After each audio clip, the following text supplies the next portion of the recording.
Bismillahirrahmanirrahim. Assalamualaikum warahmatullahi wabarakatuh. Puji dan syukur senantiasa kita panjatkan kehadirat Allah Subhanahu wa Ta'ala. Salawat dan juga salam tak lupa kita kirimkan kepada junjungan kita Nabi Muhammad Sallallahu Alaihi Wasallam. Sobat terchannel yang dirahmati Allah, insya Allah pada kesempatan kali ini kita akan membahas 6 amalan yang dipercaya mendatangkan banyak rezeki. Meskipun konteks bekerja dan melakukan usaha adalah untuk memenuhi kebutuhan hidup, namun pada akhirnya semua itu tujuannya sama, yakni jadi orang kaya. Ya, siapapun itu pasti punya angan-angan untuk bisa menikmati rumah mewah, kendaraan bagus, dan menyenangkan hidup dengan liburan dan belanja. Sayangnya, untuk jadi kaya memang tak pernah mudah. Bekerja banting tulang, ternyata juga tidak mendatangkan kekayaan yang dimaksud. Semua orang mengalami ini dan hampir mayoritas juga lupa jika kekayaan sebenarnya tak harus dicari dengan jalan yang kelihatan saja. Maksudnya bukan lewat jalan sesat, melainkan cara-cara lain yang sangat dianjurkan oleh agama. Sudah banyak orang yang membuktikan jika mereka ketimpahan banyak sekali rezeki lantaran melakukan amaliyah tertentu. Tak bermaksud untuk mengajarkan malas bekerja fisik, namun lakukan pula amalan-amalan ini agar rezeki bisa makin luas sehingga kekayaan bisa melimpah. Berikut ulasannya. Yang pertama, sholat duha. Sudah banyak cerita-cerita tentang orang yang merutinkan sholat duha dan mendapat rezeki mereka lancar luar biasa. Sholat duha dilakukan sama seperti sholat fardu, hanya saja jumlah rakaatnya yang menyesuaikan serta waktunya yang berbeda pula. Sholat duha bisa dilakukan minimal 2 rakaat hingga maksimal 12 rakaat, sedangkan waktunya adalah setelah fajar atau tergelincirnya matahari.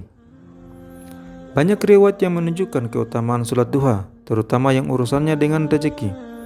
Tergantung dari berapa banyak jumlah rakaat yang kita lakukan, maka semakin besar pahalanya. Bahkan ada suatu riwayat yang mengatakan, jika kita rutin 12 rakaat sholat duha, maka Allah akan membangunkan sebuah rumah indah di surga nanti. Manfaatkan sedikit waktu luang ketika pagi untuk melakukan amalan ini, insya Allah, maka segala usaha akan lancar. Yang kedua, dengan bersedekah.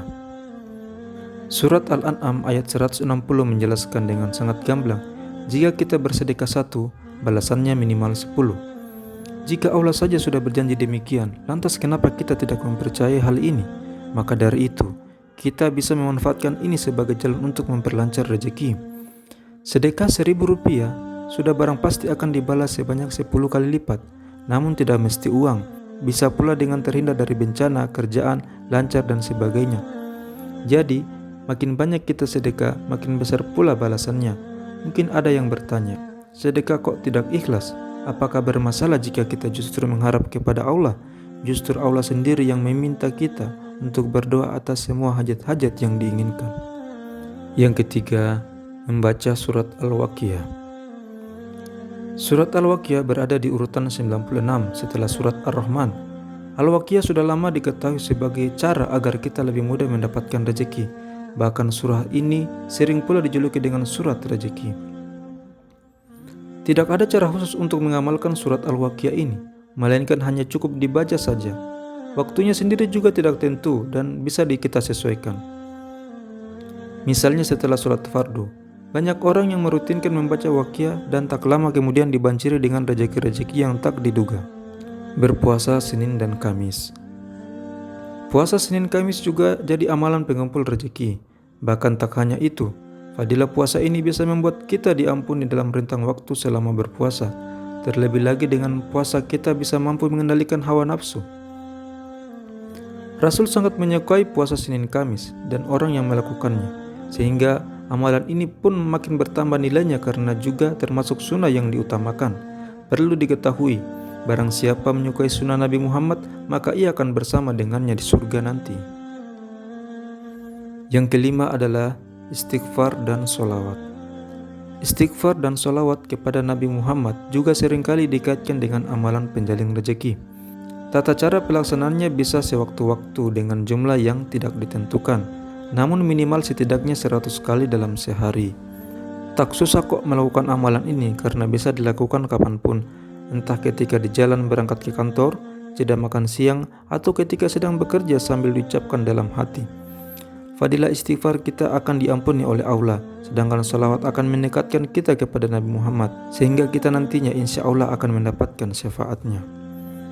Yang keenam, sholat tahajud. Waktu kecil dulu, ketika kita sangat dekat dengan orang tua, maka mereka akan dengan gampangnya memberikan apa yang kita inginkan. Analogi ini sama seperti hubungan kita dengan Allah. Ketika kita makin dekat dengannya, maka makin mudah pula Allah memberikan apa yang kita butuhkan. Nah, sholat tahajud adalah salah satu cara media keintiman kita kepada Sang Pencipta. Malam hari ketika orang-orang tertidur dengan lelapnya, Allah turun ke bumi untuk melihat hamba-hambanya yang menegakkan sholat dan meminta dengan sungguh-sungguh. Allah menjamin barang siapa meminta di waktu mustajab seperti ini, maka dikabulkan. Buktinya sendiri adalah para pembesar dan orang-orang sukses negeri ini. Ya, di antara mereka pasti ada yang memiliki amalan sholat tahajud sebagai kunci pembuka rezekinya. Menjadi kaya bukan hal yang susah sebenarnya jika kita tahu caranya. Salah satu caranya lewat cara-cara tersebut.